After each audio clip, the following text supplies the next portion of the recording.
Good morning, everyone, and we welcome you to our Sunday morning roundtable. We're recording from the Plainfield Christian Science Church Independent, Plainfield, New Jersey, the United States of America. Today is Sunday, August 13th, 2017. Our subject is soul. Our golden text is Proverbs 20. The hearing ear and the seeing eye, the Lord hath made even both of them. And Lil will begin with our morning prayer. O my God, I offer as a consecrated gift upon thine altar, a heart dedicated to thy service, lips speaking only words of charity, love, and truth, thoughts striving to be only the true thoughts of the mind of God. Help me to endure unto the end, strong in the faith, powerful in the truth, all the influence that I can bring to bear, all the force of tongue or pen that is mine, I offer in thy service. May heaven help, consecrate, and accept. Thank you. And then miscellaneous writings. We today in this classroom are enough to convert the world if we are of one mind, for then the whole world will feel the influence of this mind, as when the earth was without form, and mind spake, and form appeared. So today we're going to get a better understanding of what it means to know that your sight, your hearing, all your faculties are in soul. They're in mind, God. Why do you see in the first place and hear?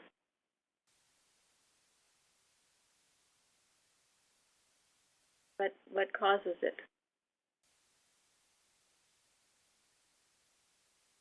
I imagine God did it. Yeah, imagine. so that we could hear and see and know. And you see because God sees, and you hear because God hears. God is the only cause and creator. You don't hear because of an eyeball or because of a, I don't know what it's called, eardrum, I guess. Sure. You hear only because you are the image and likeness of your Father. And the more you know that, the more you demonstrate, the more you see what God sees. I love what Florence wrote on the forum. Father, you were there. What did you see? You can ask yourself that. And so I guess I would like Linda to read what Parsons wrote on the forum.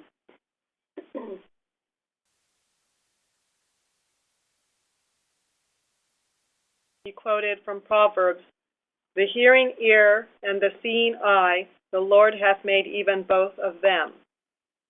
Then he quoted from Science and Health, "Mozart experienced more than he expressed." Then Parsons wrote, "During the Cuban Missile Crisis of 1962, people were bombarded by newspaper headlines, radio and TV broadcasts, all focused upon the nuclear annihilation of the world. Like the rest of the world, New Yorkers had also become saturated with these relentless doomsday reports. It seemed so real, so logical, so inescapable that the Cold War between Russia and America had now at last heated up, and there was nothing anyone can do to restrain it from setting the whole world on fire.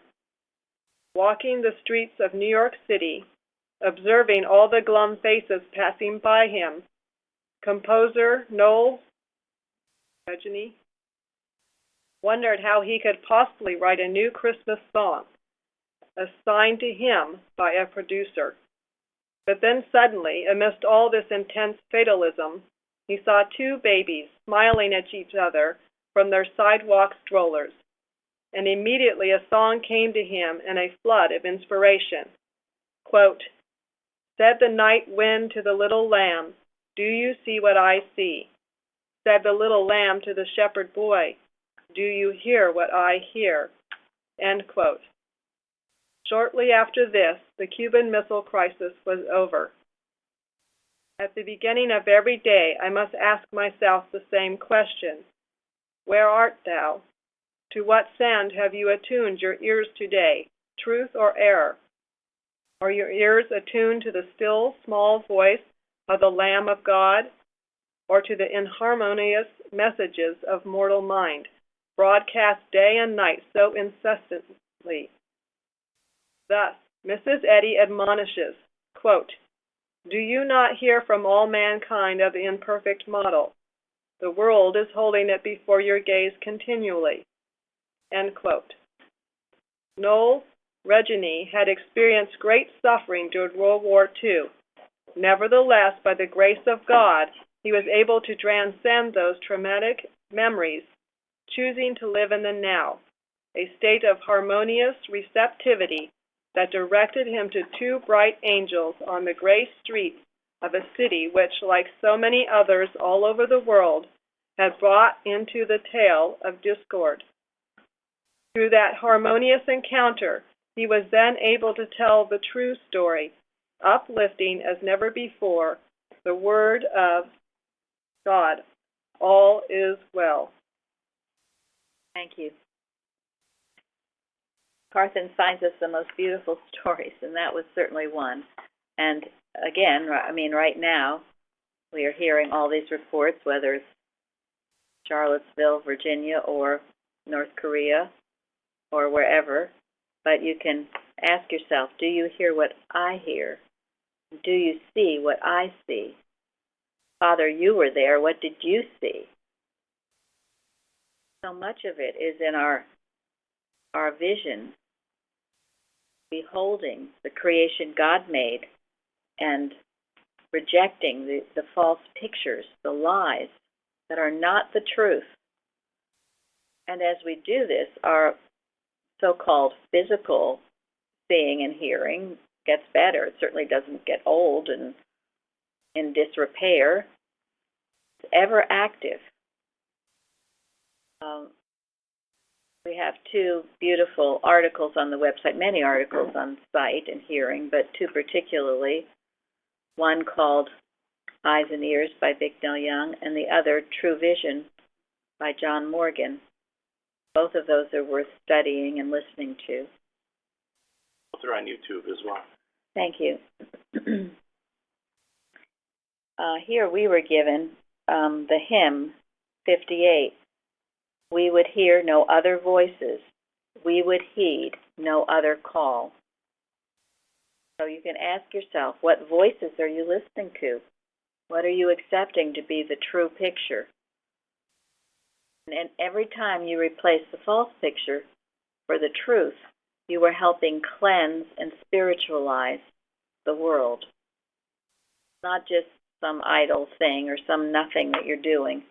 And if you're not doing it, you are adding to the false appearances, the Adam dream. By the question, Adam, where art thou? And something else we were given that I love in miscellaneous writings on page 166. We are to have a ready ear for the overture of angels. We have talked about in past roundtables how angels surround us. They're always with us. They're always giving us messages. They're spiritual intuitions. Well, pray for that ready ear. Just as those two little babies were listening to God in their innocence and purity. So we should have that childlike quality in ourselves. Anyone else? And the author of the song had a ready ear because when he saw the babies, he saw what God saw. It came through the innocence and purity of little babes. I've always loved that song. Now I'll even love it more. And also, he thought, how in the world would he think of another Christmas song to write. And yet, when we are listening to God and we are feeling His inspiration, the thoughts come. So it is, we could scratch our heads and say, how can we do another Liberator, or how could we do another lesson, write another lesson? Well, as long as we think we're doing it, we can't. But when we know God is the author of all things, then we can, and we will. Since God is infinite, His expression, there are infinite expressions of Him. But we'll never run out of ideas for the magazine or for the lessons, as long as He writes them. Someone once said, do you ever see two sunsets or sunrises that look exactly the same? They say there's no two snowflakes that are the same. There's no two yous that are the same. His creation is infinite variety. So we mustn't limit ourselves, and we only do that when we get in the wrong human mind and think we're doing anything. It comes to mind, I'm thinking of some of the great hymns that have been written out of the inspiration that came from horrible things that happened, like How Great Thou Art was written after a tremendous storm, lightning, and all that. And also Spofford, I believe that the gentleman who lost his children when they were on their way to England with his wife. I can't remember that hymn, but also a beautiful hymn came out of it. So it just shows that out of all, the vision, the true vision, even when things are so horrible, is the harmonious reign of truth or God. It just came to mind just now. It's beautiful. Thank you, Florence.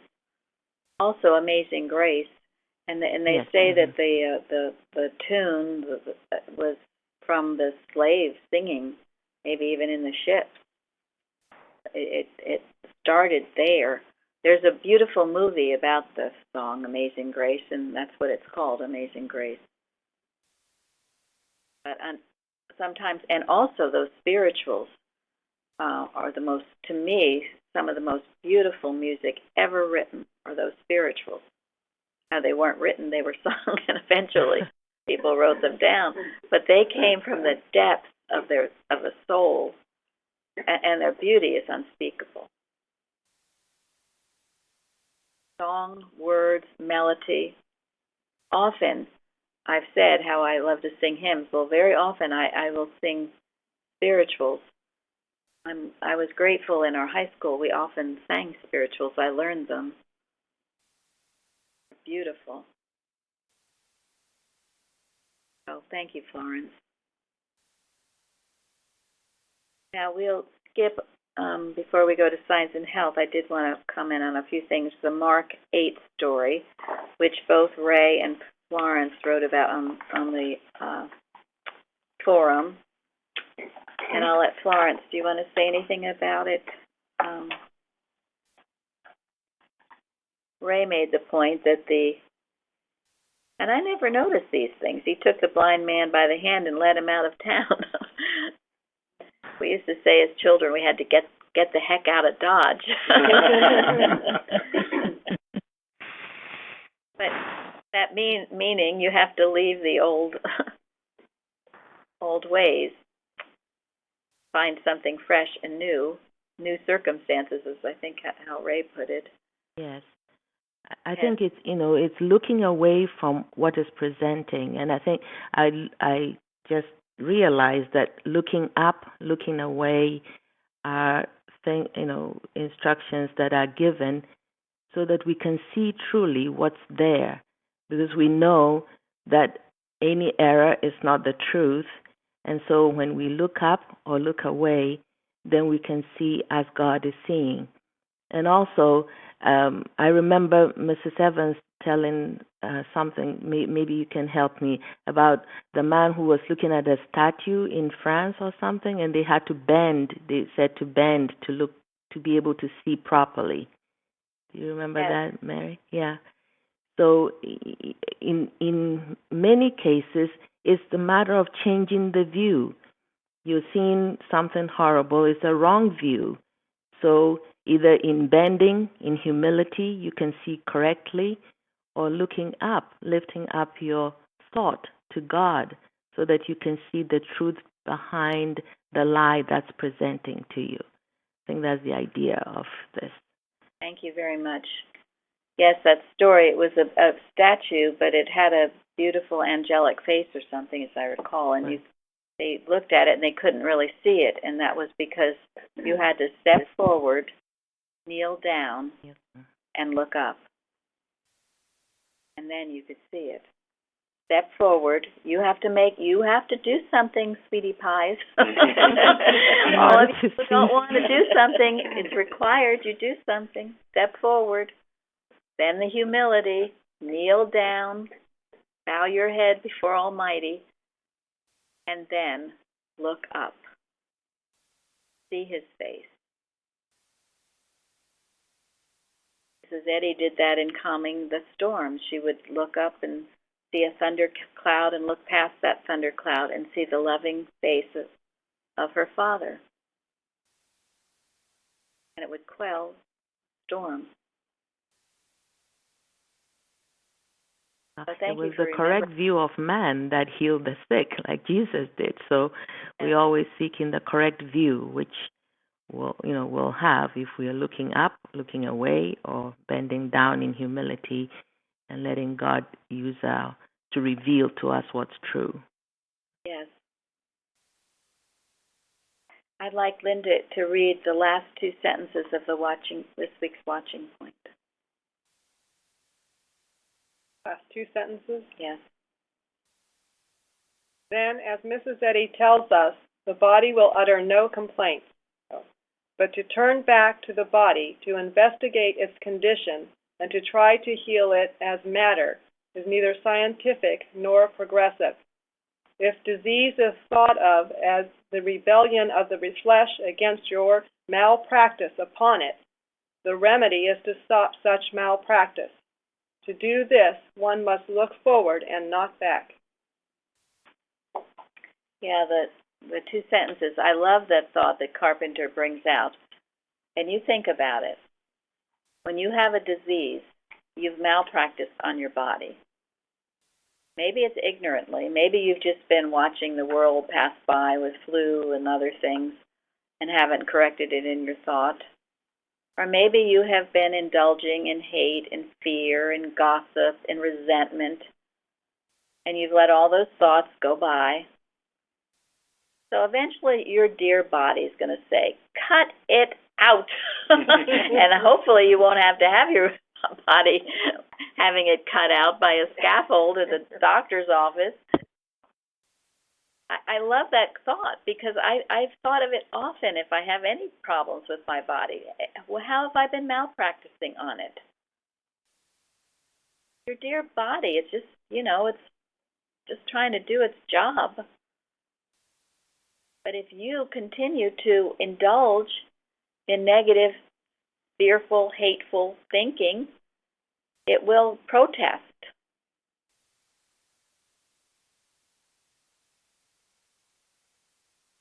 And then... Or if you indulge in that kind of thinking around you and don't correct it around you, that will also have an impact. And this experience, Jesus with the blind man, there's a reason he had to take the guy out of town. And what was that? Because of all the thought around him in town. Yeah. Everyone knew him. He was blind. Right. Yeah. There was a lot of opposing, material, human, limited, negative beliefs surrounding them. And this is not the first time that we have recorded in the Bible where Jesus had to send people out of the room. He had to take someone somewhere else. before the healing could take place. Or shut the door. Shut the door? Right. He shut the door on the opposing, negative, wrong thinking. And that's what we need to do. And if we don't, well, we may suffer for it, not having done it, until we wake up to the fact that we have to do it. You have to rebuke the error, or it'll trot over and get to you. Why we're admonished to do that. So what is sympathetic malpractice? Betty, what is sympathetic malpractice? When you sympathize with somebody's troubles, oh, you poor thing, and that sort of thing. Yes. Now, as a Christian Scientist, we're never to indulge in that, oh, you poor thing. Compassion, yes. But on the other hand, as a Christian Scientist, make sure you don't seek sympathetic malpractice. For instance, if you've had a rebuke from a practitioner, maybe you'll want to tell somebody. Say, I really don't think I was doing anything wrong when this is what happened, and she said this to me. And then the other person, oh, you poor dear, well, that wasn't fair. What is the matter with that woman? She's not very kind. Or man, she's not very loving. That's sympathetic malpractice, and it will undo the work the practitioner is seeking to do to wake you up.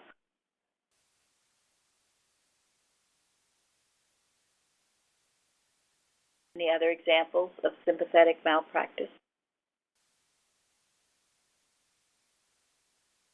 Well, beware of it and don't indulge in it on either side. So you will end up malpracticing on yourself as well as on the other person. And as scientists and as we grow, we should know better. That's why Mrs. Evans used to talk a lot about behind closed doors, because she used to give a lot of rebukes, and she knew if you went home to your spouse and boo-hoo-hoo, which I had done, it doesn't help.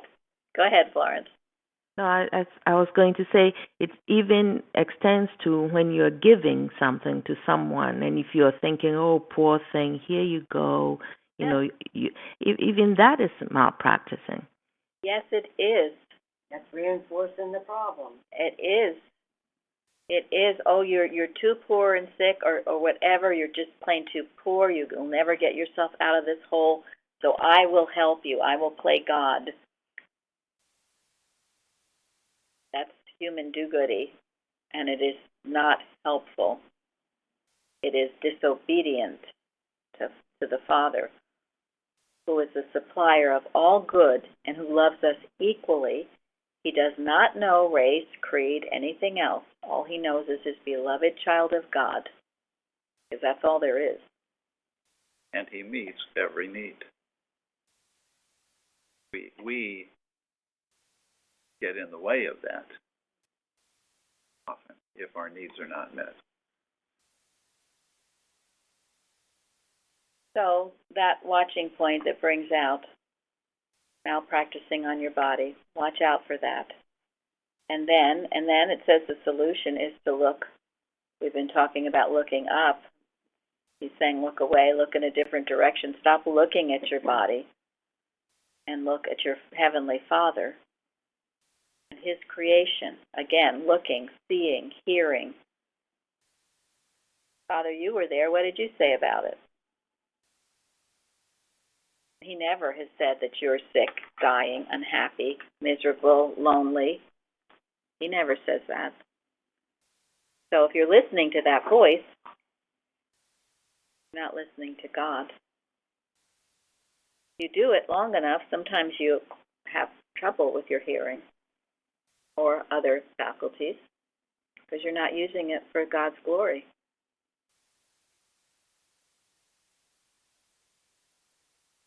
Okay, thank you for that. Now, I guess for now we will skip to Science and Health. And number 3. Jeremy, you read just the first paragraph of number 3. To understand all our Master's sayings as recorded in the New Testament, sayings infinitely important. His followers must grow into that stature of manhood in Christ Jesus, which enables them to interpret his spiritual meaning. Then they know how truth casts out error and heals the sick. His words were the offspring of his deeds, both of which must be understood. Unless the works are comprehended, which his words explained, the words are blind. Thank you very much. This is a very important point.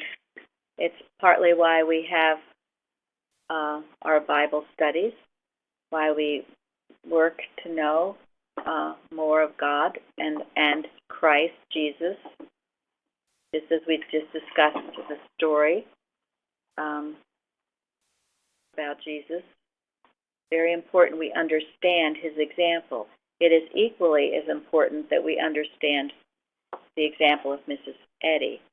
I'm going to have Gary read from Mary Baker Eddy, Her Spiritual Footsteps, starting on page Roman numeral 2.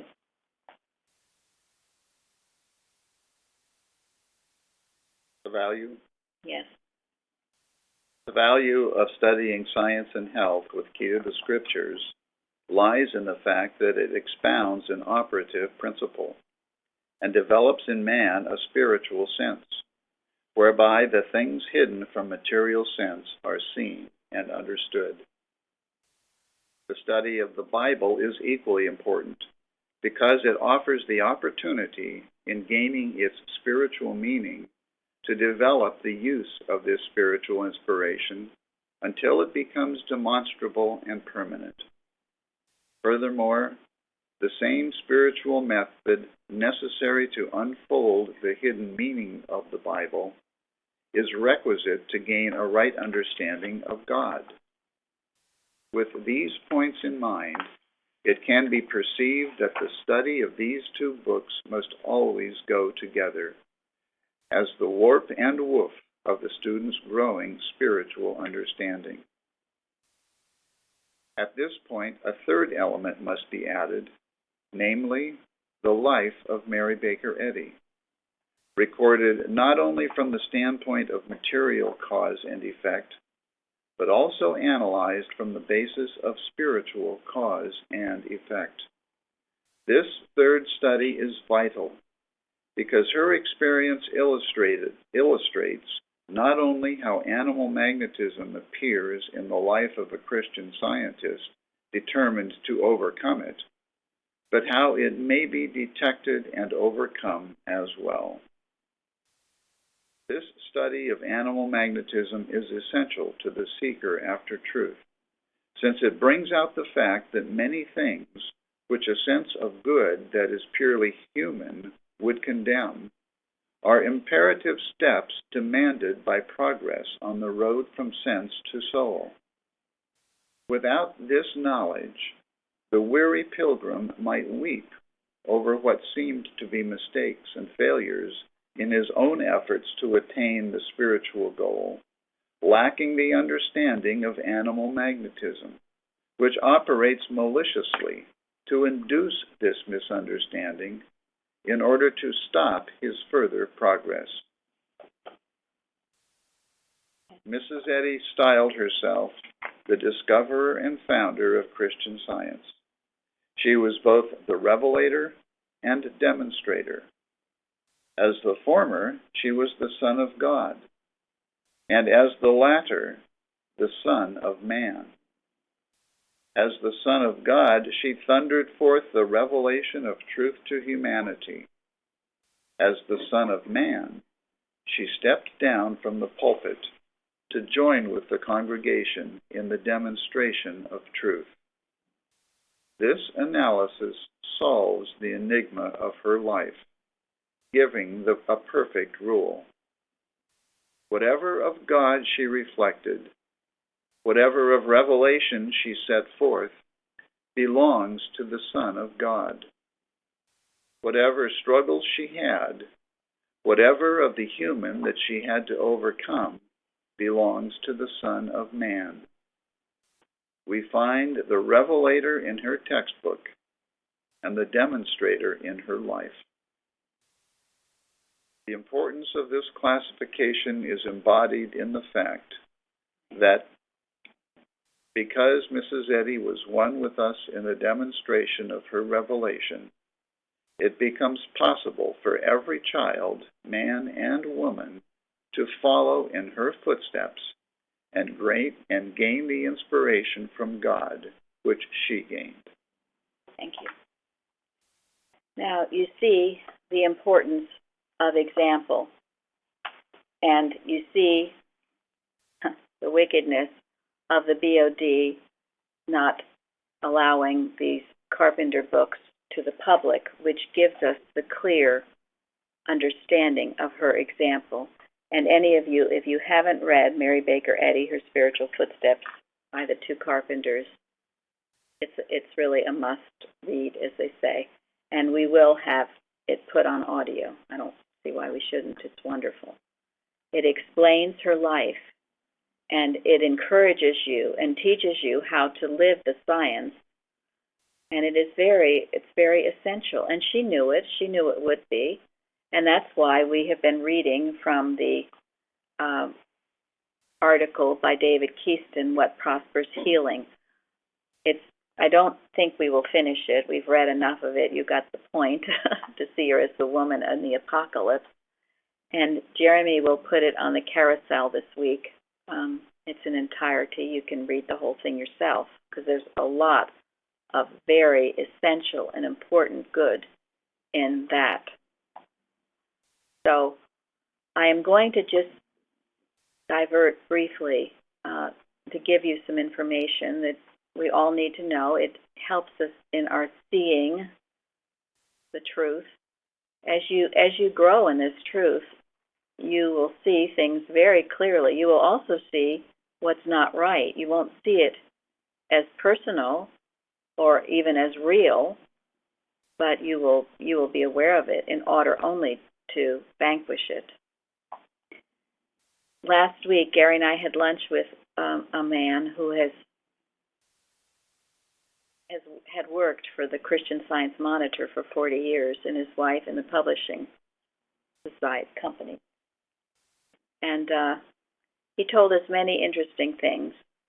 Mainly he was interested in our story. We'll meet with him again to get more of his story. But one thing he did say is that the organization itself is going down the drain more rapidly than we even realize. It's sort of like, what is it when a sink starts to swirl and swirl and whirlpool, thank you, a whirlpool. And he said, and what would be the time frame, maybe the 80s or the 90s? It was the assistant treasurer at that time. And he told him that... It was more recent than that, I think. More recent than that? Yeah. Well, maybe it was. I didn't get the time frame. But anyway, he said, we, board of directors, I don't know, we need to get rid of the monitor. And this man said, for all means and purposes, the monitor's already gone.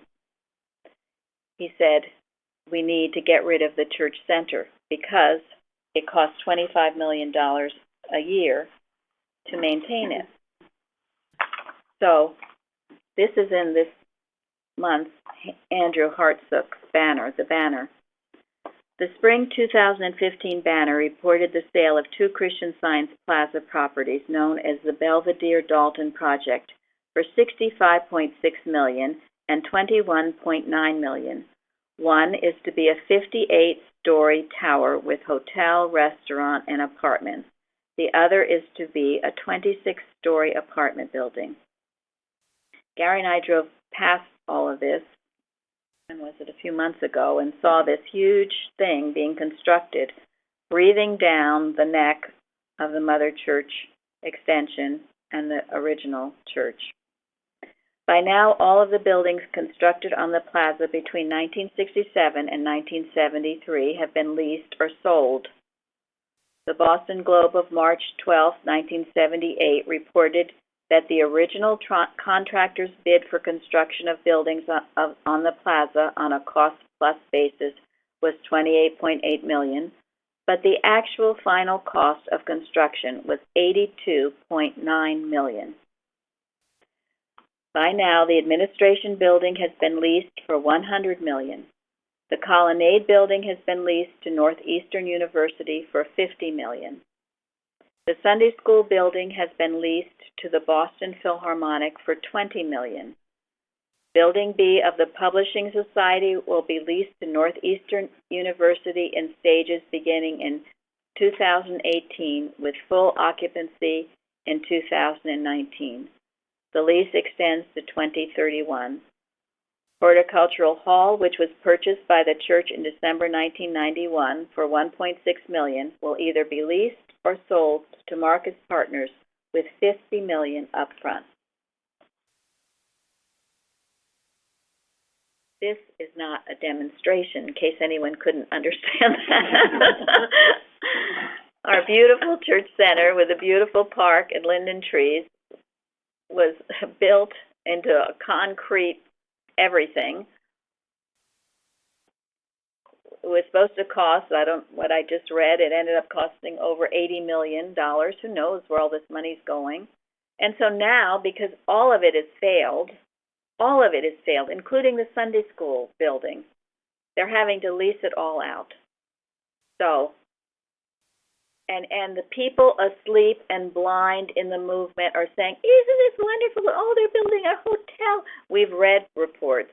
Parthen sent me some letters. They think it's all wonderful. They do not have the eyes to see and the ears to hear as to what is happening. Now, Mrs. Eddy knew it would happen, and in many ways it's nothing to really mourn over, but it's something we should be aware of, and to know that certainly something wicked is going on in the organization.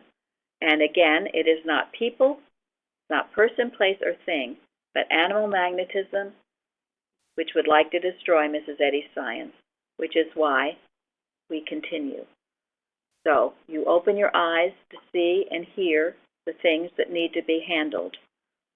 I have been thinking, after dear Elsie sent me this newspaper article about a sweet, dear little church, Christian Science Church in Mobile, Alabama, where they had to sell it, and they sold it to 2 medical people, and now it's a medical center. And the people in the church, those that were left, were so overjoyed and happy about it. But maybe we could think, instead of having this happen time and time again, we have a church nearby that was sold a number of years ago, and now it's some kind of Indian meditation center. Another one that's now, I think it's a YMCA. Instead of this, perhaps we can see it maybe as independent churches opening up. We can open up our thought and mind to the prosperity of this science, real science, that no one can reject, because it is the truth.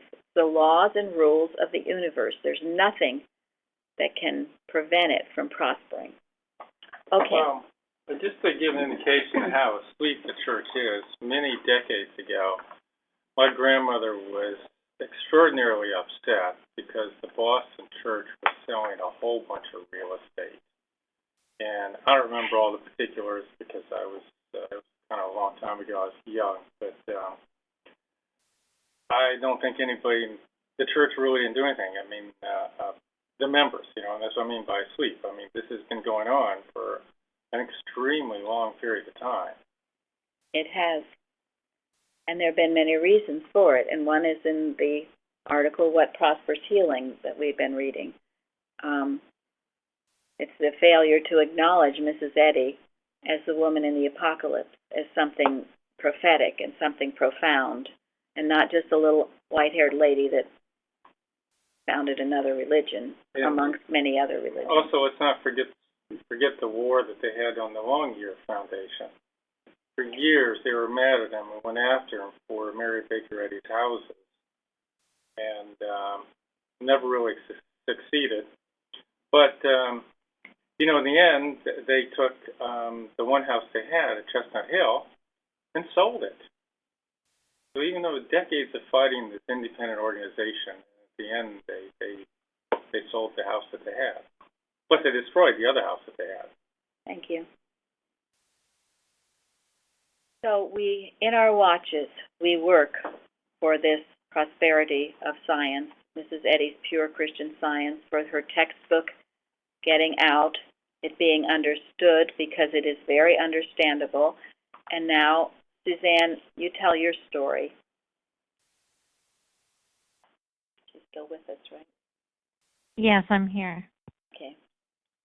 Oh, yeah, I bought about a dozen Science and Health a few years ago, and they've been sitting up in the attic, and once in a while I'd give one out, and then as it turns out, the more I'm focusing and reading it and sharing it, I've given out pretty much all of them. I have a couple left, and people have been receiving them with joy and excitement because I'm just sharing with them how excited I am about it and that this is the laws of the universe. And I never, ever did that the first decades I was in Christian Science.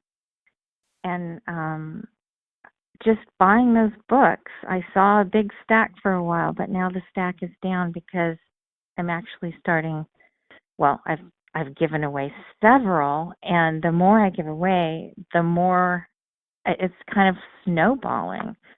So I can't wait to buy the next dozen and continue. And it's wonderful. People are accepting it and reading it, and their eyes are twinkling when it's when they learn about Mrs. Eddy's discovery. It's wonderful. So don't be afraid to buy a bunch of Science and Health and start giving them away. Jim Dybel inspired me, by the way. Yes. And Jim tells them, anyone who'd come into his house, he would give them a Science and Health, and then it would be received gratefully. And he would tell them, start by reading the last chapter, Fruitage, and see what this book can do for you. Gary has kept a stash at work. What's happened to you? Well, I've given it away to people that have a need. And, you plant the seed, you give them the book. Because what's happened, and that's really part of our challenge here, is to lift the veil that has been cast over that book, over the whole concept of Christian Science. What the board has done, and what those loyal to the board have allowed to be done, is there's been a pall cast on the book. There's a fear of it. There's a misunderstanding of it. There's a huge prejudice against it. All because the directors in Boston and and the members have tried to humanize it. They've tried to call it a religion. They've tried to call it an organization. They've tried to, but you can't put a divine principle inside of a wooden box. It doesn't work. But that's what they've tried to do. And our job is to lift the veil and to live it so well that people are receptive to it. It is what the world needs. I mean, there's no question. And there are those who are ready for it. And they will find us. Keep knowing and praying. Go ahead, Florence. Yeah, I absolutely agree. And I think it's our own living it and our excitement about the book that leads us to be able to give it out. And we'll be directed as to who to give it to. A few years ago, I bought, 40 in a box. I think Healing Unlimited was doing a special. And I bought those 40, and I thought I would never give them out. They're all gone. And I bought another set. There you go. Yeah, if you know this has changed your life, this is a new way of life, just think about it that way. It's a new way of life. I mean, you would help out because everybody is looking for a new way of life. I don't care what they've got materially. They're all looking for a new way of life. And you'll be led to who to give them to. Thank you. And it has certainly been Suzanne's enthusiasm, because she's just been reading it and then having people over and then talking about it and just so in love with it. You have to love it yourself. And Florence has done a beautiful job recording it on YouTube, and to listen to it whenever, and you're at home or you're driving. It's wonderful. We have it on our little phones to listen to, and every time you do, you are purifying the atmosphere. You're getting that truth out to the world. It's a leaven of truth at work. Never discount the power of a right idea to accomplish God's purpose. So I just wanted to say that what we talked about in the Boston church is really going on everywhere, not necessarily specific to the Boston church. In France, a long, long time ago, they took over all the churches, so they're owned by the state. And the state doesn't have the money to support the churches, and people don't attend anymore. So the buildings start falling down, so they're now tearing them down and turning them to parking lots, or because they can't maintain them, they're selling them and they're turning into moth. And they're so, I won't say that word, bent on doing this that they've actually gone in when services are being held and kicked people out so they could start tearing down the building. And we did have a case of a priest that was murdered in the church. So that's not all the Boston church. The church is in a different country. Well, and Tom has traveled a lot around the world, actually, so he knows some of this firsthand. Plus, I hear it from others. Hasn't France been largely Catholic? Yes. Because I know they revoked my father's family came from France as immigrants when they revoked the Edict of Nantes, which disallowed Protestantism. I just think of France as basically a Catholic country. Well, and that's true of many of the European countries. Okay, but I just want to say that, But let's just look at Christians who read the Bible, okay? I think that's important. So whatever church or denomination belong to, it's important. So. Yeah, and I think Tom's point is well made, that around the world there is opposition to enlightened thought. There's opposition to Christianity, and it's showing up with oppression against the true church.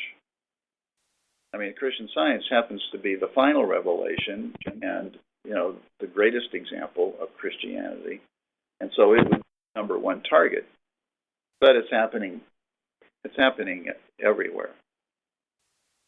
And Joseph had told me, when he was in Spain, it used to be you could go to a coffee shop or you read the Bible, and it would be perfectly fine. But now you feel like, people are looking at you and not in a good way. He said that's true in the UK as well. Just a general, if you're reading the Bible, and unfortunately many Christians are associated with not the love, but, well, we don't like this and we don't like that, and we're against these people and that people. And that is part of a larger plot to wipe out Christianity. And that is why our example has to be so pure, because all of this judging and not liking people, that is Christ never taught any of that. You don't see that in the Sermon on the Mount.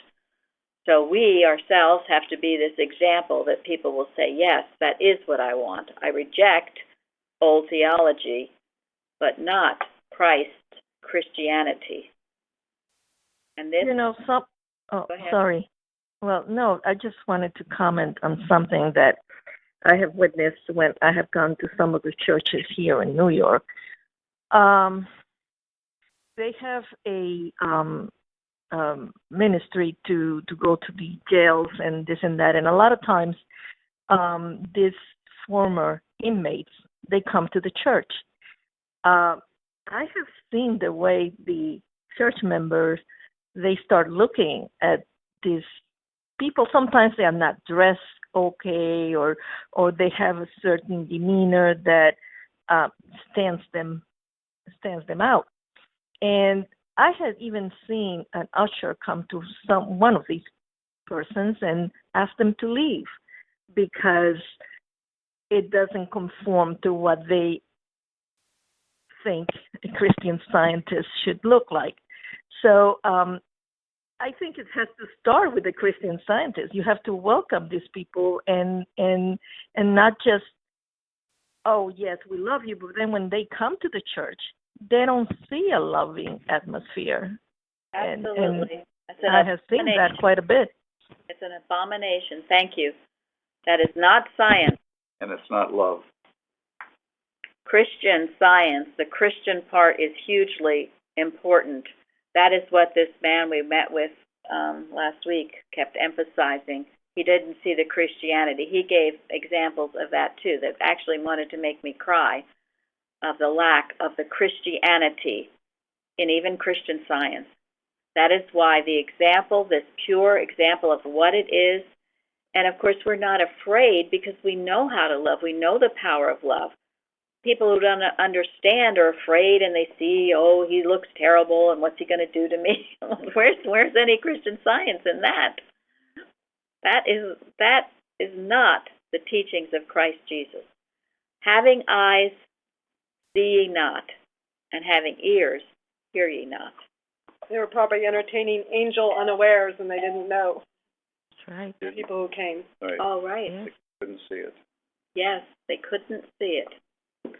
All right, well, time is up, and we will now have Gary read from Miscellaneous Writings, the First Church of Christ Scientists in Scranton, starting on page 150. God is universal, confined to no spot, defined by no dogma, appropriated by no sect. Not more to one than to all is God demonstrable as divine life, truth, and love, and his people are they that reflect him, that reflect love. Again, this infinite principle, with its universal manifestation, is all that really is or can be. Hence, God is our shepherd. He guards, guides, feeds, and folds the sheep of his pasture, and their ears are attuned to his call.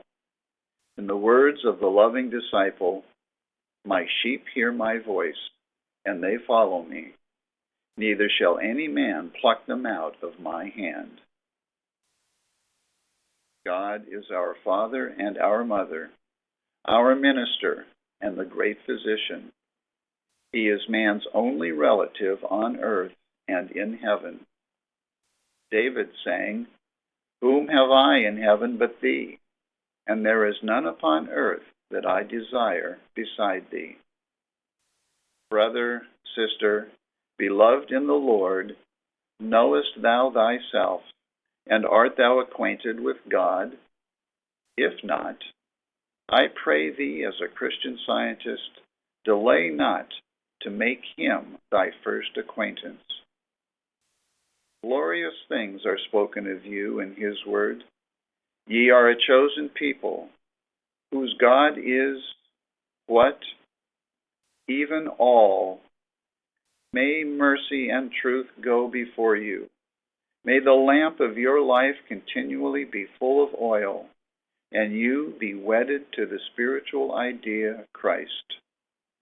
Then will you heal and touch and preach on the ascending scale of everlasting life and love. Affectionately yours in Christ, Mary Baker Eddy. Okay, thank you all for joining us, and we will now go forward to work for our powerful service that will bless all mankind.